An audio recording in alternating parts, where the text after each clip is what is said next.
성경 말씀 요한일서 5장 14절부터 21절 말씀입니다. 14절 말씀만 봉독을 해드리겠습니다. 그를 향하여 우리가 가진 바 담대함이 이것이니 그의 뜻대로 무엇을 구하면 들으심이라. 오늘 이 본문 말씀을 가지고 성도가 할 일이라는 제목으로 잠깐 말씀을 나누겠습니다. 요한일서를 통해서 하나님의 사랑과 예수 그리스도의 은혜와 그리고 악한 자에게 속한 즉 마귀의 일들과 기독교인들을 미혹하는 이단들과 우리가 무엇을 믿어야 하는지, 세상을 어떻게 이기는지에 대해서 말씀을 나누었습니다.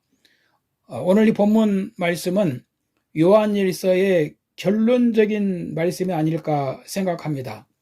이제 우리 그리스도인들이 하나님의 사랑을 받고 예수를 믿고 구원을 받았으면은 무엇을 하면서 살아야 하고 무엇을 조심해야 하는지에 대한 말씀이라고 생각합니다.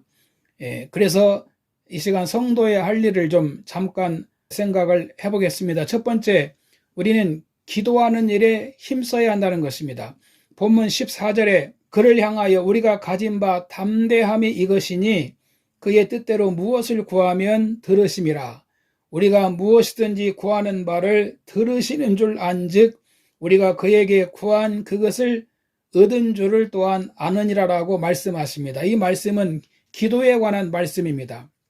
기도는 하나님께서 우리 성도들에게 주신 특권입니다. 자식은 부모에게 필요한 것을 구합니다. 이뿐만 아니라 부모는 자식이 필요한 것을 미리 알고 또 준비도 해주십니다. 그래서 하나님의 자녀들도 기도해야 합니다. 성경은 하나님이 우리에게 있어야 할 것을 아신다고 말씀하십니다. 하지만 그래도 구해야 할지니라고 말씀을 하셨습니다. 그러므로 성도는 하나님께 기도에 힘써야 합니다. 기도는 우리가 필요한 것을 하나님 앞에 구하는 것입니다. 우리 성도님들은 경제생활과 또 자녀들의 장래를 위해서도 기도하고 건강을 위해서도 기도하고 우리 삶에 필요한 모든 것, 하나님이 기뻐하시는 것을 얼마든지 기도할 수가 있습니다. 이사야서 59장 1절 이하에 보면은 여호와의 손이 짧아 구원하지 못하심도 아니요 귀가 둔하여 듣지 못하심도 아니라 오직 너희 죄악이 너희와 너희 하나님 사이를 갈라놓았고 너희 죄가 그의 얼굴을 가리어서 너희에게서 듣지 않으시게 함이니라라는 말씀이 있습니다.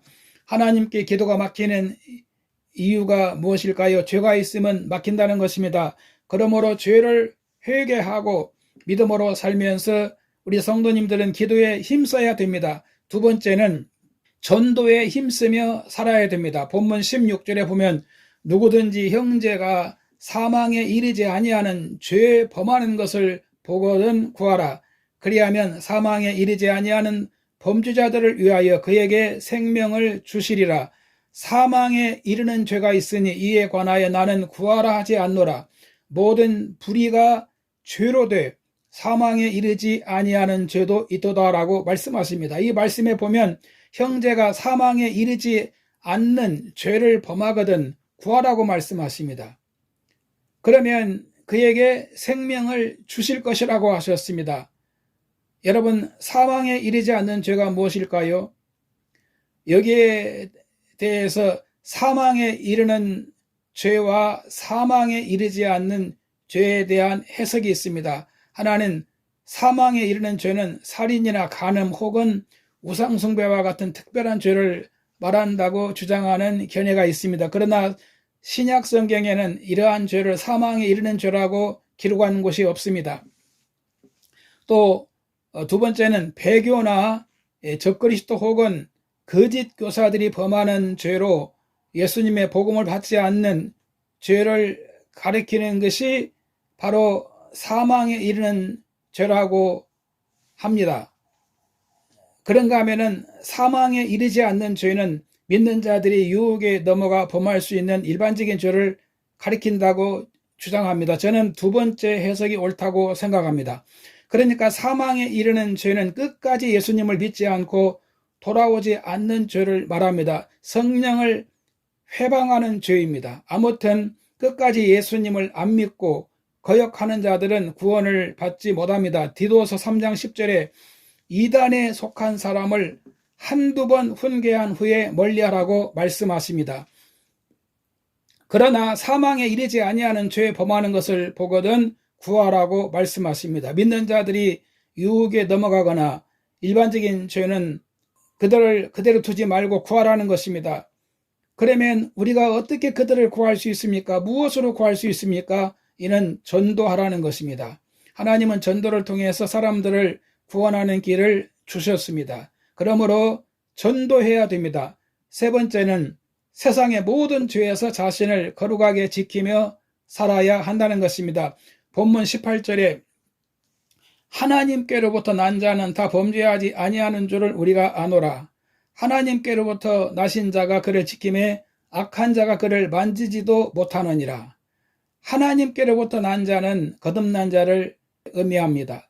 그는 범죄하지 아니하는 줄 아노라. 죄에게 마냥 끌려가지 않는다는 것이겠지요. 죄를 안 짓는 이유는 하나님께로부터 나신 자가 저를 지키심에라고 말씀하십니다. 악한 자가 그를 만지지도 못하느니라. 죄를 짓고 있는 것을 다른 말로 뭐라고 표현했습니까? 악한 자가 그를 만지고 있다라고 표현하고 있습니다. 그런데 하나님이 지켜주심에 악한 자가 그를 만지지도 못하느니라고 하셨습니다. 데살로니가전서 5장 21절에 악은 어떤 모양이라도 버리라. 평강의 하나님이 친히 너희를 온전히 걸어가게 하시고 또 너희의 온 영과 혼과 몸이 우리 주 예수 그리스도께서 강림하실 때 흠없게 보존되기를 원하노라라고 하십니다. 여러분, 마귀가 우리 인간을 만지게 놓아두지 마세요. 또 아는 것은 우리는 하나님께 속하고 온 세상은 악한 자 안에 처한 것이며 믿는 자는 하나님께 속해 있다고 말씀합니다. 그러나 온 세상은 악한 자 안에 있다는 것입니다. 세상은 공중의 권세 잡은 자를 따르고 있는 겁니다. 성도는 하나님을 모르는 세상을 본받지 말아야 됩니다. 거북이가 바다에서 오래 살다 보면 몸에 딱딱한 이물질이 붙는다는 것입니다. 이것을 따개비라고 합니다. 이 따개비를 칼로 몸에서 떼내야 한다는 것입니다. 그렇지 않으면 따개비 수가 늘어나고 그것이 거북이 몸에 붙어서 거무리같이 거북이 몸의 영양분을 다 빨아먹어서 거북이가 죽는다는 것입니다. 우리에게도 무슨 죄가 붙어 있는지 알 수 없습니다. 또 아는 것은 하나님의 아들이 이르러 우리에게 지각을 주사 우리로 참된 자를 알게 하신 것과 하나님의 아들이 우리에게 지각을 주셨다는 것입니다. 또한 우리가 참된 자 곧 그의 아들 예수 그리스도 안에 있는 것이라고 말씀합니다. 그는 참 하나님이시요 영생이시라. 성도는 참된 자의 아들 예수 그리스도 안에 있는 자들입니다. 그리고 그분은 참 하나님이시며 영생이라고 말씀을 하셨습니다. 그래서 자녀들아 너희 자신을 지켜 우상에게서 멀리하라 라고 말씀하십니다. 오늘 하나님 백성들은 이 세속을 본받지 말고 이 세상에서 늘 깨어서 자신을 지키며 믿음으로 살아야 됩니다. 결론입니다. 여러분, 유다서에 보면 성경이 이단에 빠지거나 잘못된 삶을 사는 사람을 어떻게 표현하고 있는지 아십니까? 비 없는 구름과 같고 물 없는 우물과 같고 열매 없는 가을 나무와 같고 더러운 것을 솟구쳐내는 바다와 같다라고 표현을 하고 있습니다. 우리 성도는 세상의 소금이요 주님을 비추는 빛이 되어야 하겠습니다.